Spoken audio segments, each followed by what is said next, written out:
Cuentas y Cuentos, el podcast del Banco de la República. Economía para escuchar y entender.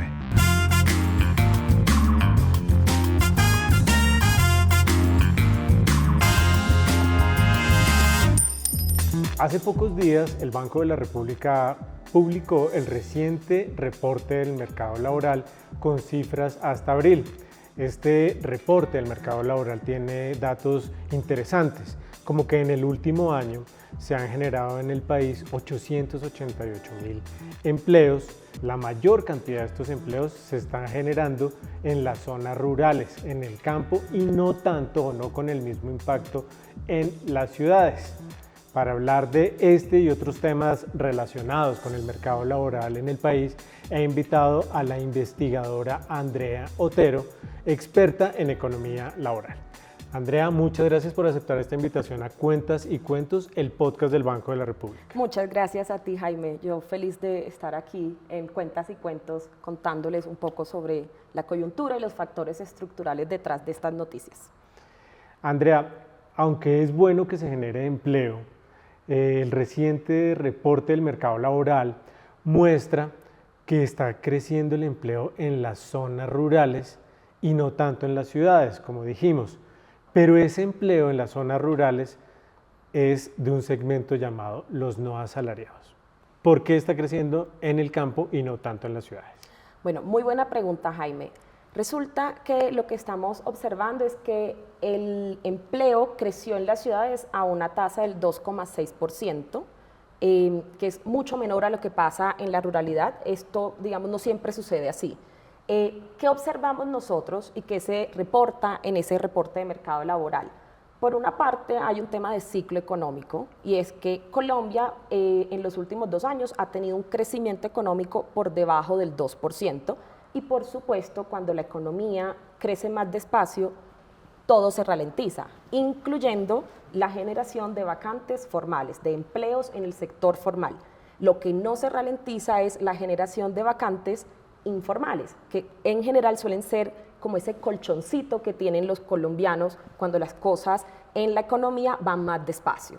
Entonces, en las ciudades esa dinámica se siente muy fuerte porque en general la economía de las ciudades es mucho más formal que la economía de la ruralidad. Entonces, si en las ciudades vemos que están las empresas más formales, que en general el empleo suele ser mucho más formal. Recordemos que en Colombia las ciudades tienen tasas de informalidad del 44% en promedio, mientras que en el campo es mucho más alta esa tasa.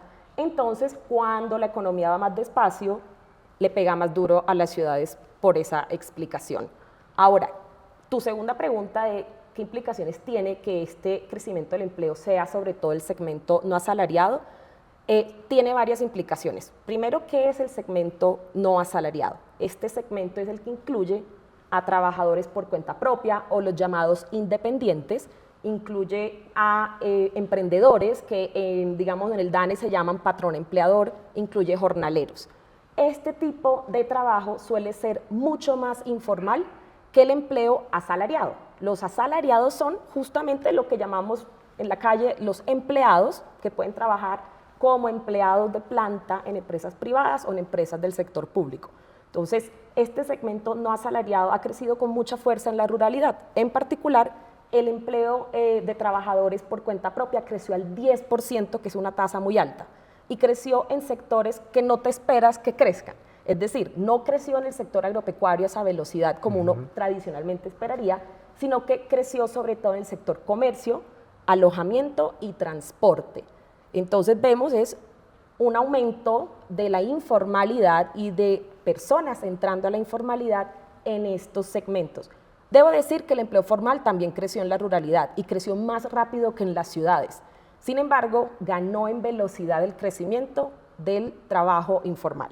Pero entonces, servicios, transporte y alojamiento quiere decir que el empleo rural del segmento no asalariado está en torno a una dinámica del turismo. Pareciera, porque estos son segmentos que uno asocia sobre todo con el turismo, y no necesariamente turismo internacional, sino también de pronto podemos ver más dinámicas de turismo nacional en estas zonas. Debo aclarar que lo que llamamos nosotros rural en este informe es todo lo que no sea 23 ciudades capitales. Entonces también hay muchas ciudades intermedias que son cabeceras municipales, pero no necesariamente capitales de los departamentos. Entonces ahí esa dinámica también está fuerte. Andrea, ¿y por qué si en las ciudades es donde están las empresas y las microempresas, no se está generando empleo en las capitales del país? Esa pregunta la podemos ver desde también la informalidad. ¿Qué causa la informalidad en Colombia y también en muchos otros países? La informalidad tiene, digamos, dos fuentes. Una que depende de factores coyunturales, el ciclo económico. Como bien decía hace un rato, si la economía crece más despacio, se frena la creación de empleos formales y aumenta la creación de empleos informales, que son ese colchoncito de la gente. Pero por otra parte, para Colombia tenemos diagnosticado, y esto lo pueden encontrar en el ESPE sobre informalidad que publicamos en febrero en el Banco de la República, tenemos un diagnóstico de factores estructurales. Esta es una palabra que los economistas nos gusta usar para decir cosas que suceden hace rato, sí, factores de largo plazo. Entonces, en Colombia, la informalidad viene también en parte y en buena parte por factores como la política tributaria, la política laboral, la política educativa que no genera de pronto las competencias que requerimos en el mercado laboral y factores que de pronto no son tan evidentes, pero por ejemplo, ¿qué tan difícil es hacer pago de aportes a seguridad social? Este tipo de factores tienen un efecto más de largo plazo y son más permanentes porque es difícil cambiarlos en el corto plazo. Y el hecho de que sea el segmento no asalariado en el que se están ocupando más los colombianos, ¿quiere decir que estamos condenados a la informalidad? Bueno, no vamos a usar esa palabra que estamos condenados a la informalidad, porque Colombia sí ha tenido progreso en materia de informalidad. Es más, entre 2010 y 2024 la informalidad cayó en el país y cayó casi en 15 puntos porcentuales. Eso es una buena noticia. ¿Qué sucedió en ese periodo de tiempo? ¿Por qué pasó eso? Si tú me preguntas cuál es la fórmula para reducir la informalidad y para fomentar el crecimiento del empleo formal, bueno, si vamos por el lado de los factores estructurales, que son los que nos preocupan por su vocación de permanencia, debemos pensar, por ejemplo, en políticas tributarias que de pronto de manera no intencionada generen incentivos a que las empresas permanezcan siendo más pequeñas, menos productivas y más informales. Y esto sucede sobre todo en el segmento microempresarial, que como son pequeñas unidades de negocio, les cuesta mucho asumir ese costo de entrada a la formalidad que viene con varios impuestos asociados, además de tener que asumir unos costos de la contratación de la mano de obra formal. Entonces, ese sería por un lado. Por otro lado, tenemos la legislación laboral. Quisiéramos una legislación laboral un poco más flexible. ¿Qué quiere decir que sea más flexible? Que permitamos, por ejemplo, que los trabajadores que trabajan en horarios atípicos, es decir, una persona que no trabaja de lunes a viernes 8 horas, sino que trabaja solo un par de días a la semana, que esa persona pudiera hacer aportes a seguridad social y pudiera tener un contrato formal con todos los beneficios de la ley. En este momento, eso solo es posible para algunas personas que trabajan de tiempo parcial, pero no para la mayoría, que son los trabajadores por cuenta propia independientes.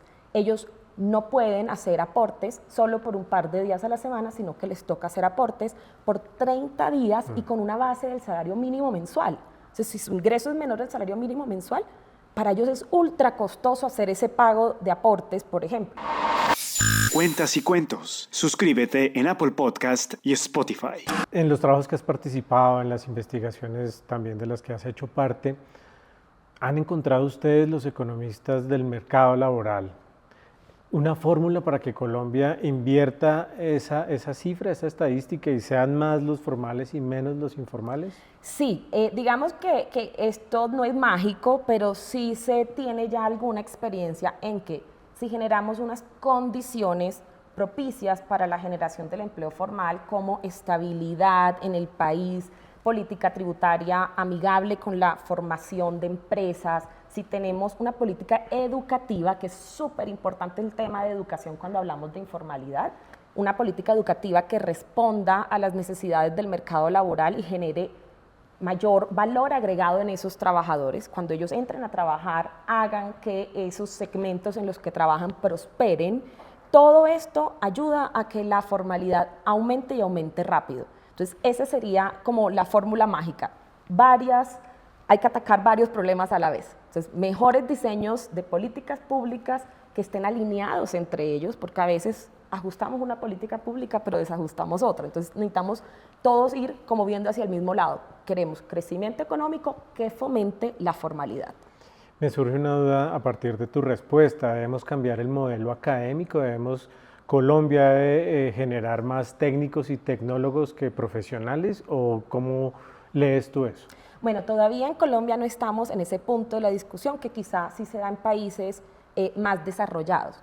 En Colombia hay mucho espacio todavía para tener trabajadores con títulos profesionales universitarios y de posgrado, pero también hay mucho espacio para más educación técnica y tecnológica. La clave está en dos cosas. Uno, calidad. De nada sirve tener estudiantes graduándose de universidades que no logran tener las competencias mínimas que deberían tener para esa profesión que van a ejercer. Y segundo, pertinencia de la educación. Y esto va muy de la mano, por ejemplo, cuando hablamos de, no, en Colombia hay muchas vacantes y no se llenan. Y en efecto, para eso es la pertinencia. La pertinencia es formar personas en lo que requiere el sector productivo. Y eso requiere un poco como un trabajo de anticiparse a lo que va a pasar. Si yo hoy decido en qué formar a personas con base en lo que pasó en los últimos 5 años en el país, ya estoy atrasada. Claro. Yo tengo que intentar ver hacia el futuro. ¿Qué requiere el mercado laboral en 5 años? Porque la formación demora 5 años, 4 a 5 años. Como es un ciclo de mediano plazo, yo me tengo que anticipar a lo que va a requerir el mercado laboral. Cuentas y cuentos. Economía para escuchar y entender. Ya nos has contado que por qué crece más el empleo rural, por qué crece menos en las ciudades, pero quiero que me hables ahora de qué segmento de la población o qué segmentos de la población son los que están teniendo hoy en día oportunidades laborales.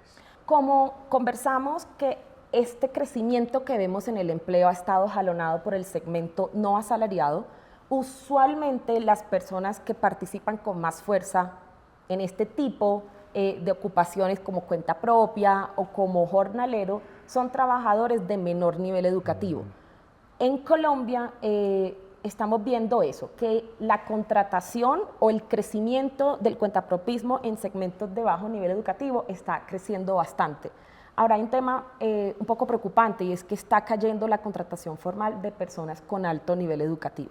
Y digo que es preocupante porque eso es un capital humano que le aporta mucho al país en términos de ideas, innovación, productividad. Entonces, si esas personas con más capital humano caen en la informalidad donde tenemos, como sabemos, empresas con menos acceso, por ejemplo, a tecnologías, con menos visión de crecimiento de largo plazo, de internacionalización, entonces estamos perdiendo básicamente mano de obra que podría aportarle mucho al país desde otro segmento que es el formal. Andrea, para cerrar nuestra conversación, quisiera que me explicaras un término que me encuentro mucho en el reporte del mercado laboral y es que el nuestro es un mercado laboral estrecho. ¿Qué significa eso? Bueno, voy a poner el sombrero de profesora. Entonces, cuando hablamos de mercado laboral estrecho y su contracara, que es un mercado laboral holgado, lo que queremos ver es la relación entre las vacantes que se están generando en el mercado laboral versus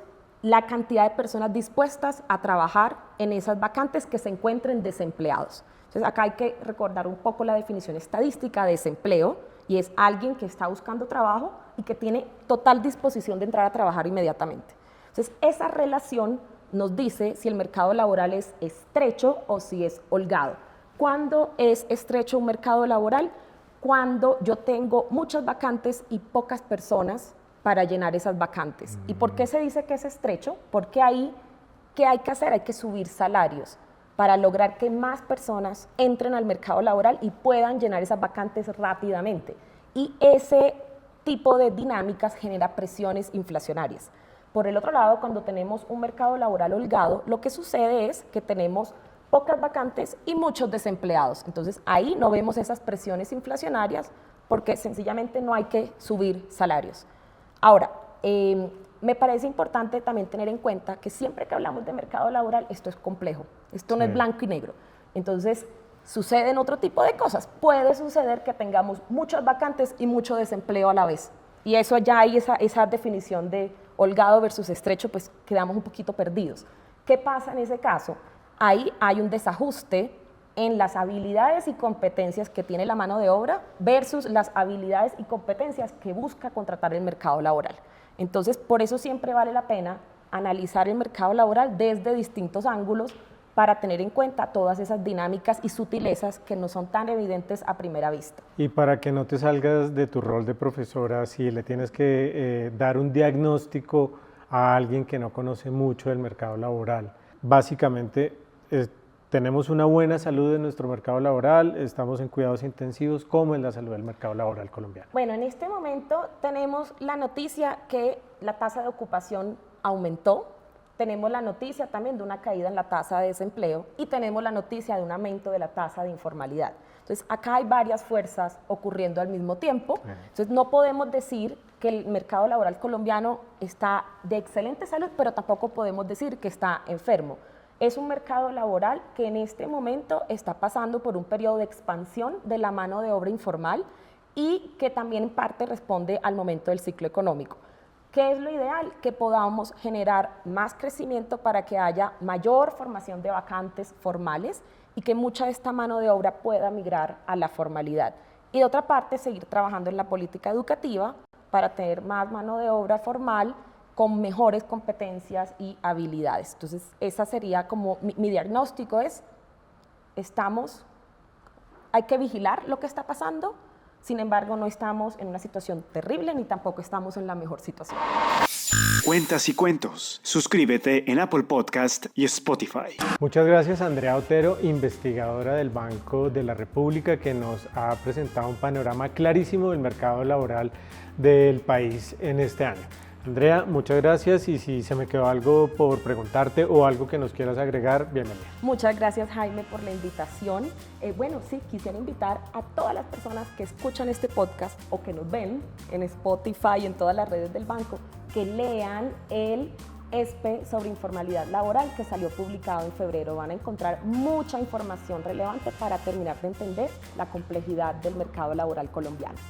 Este ensayo sobre política económica, así como el reporte del mercado laboral, lo pueden consultar en nuestra página web www.banrep.gov.co. Los invito a que vean este episodio y los anteriores en nuestro canal de YouTube y a que nos sigan en nuestra cuenta de Spotify y Apple Podcast. Nos vemos en un próximo episodio de Cuentas y Cuentos, economía para escuchar y entender, con un personaje tan interesante en materia económica como Andrea Otero. Nos vemos en una próxima oportunidad. Cuentas y cuentos.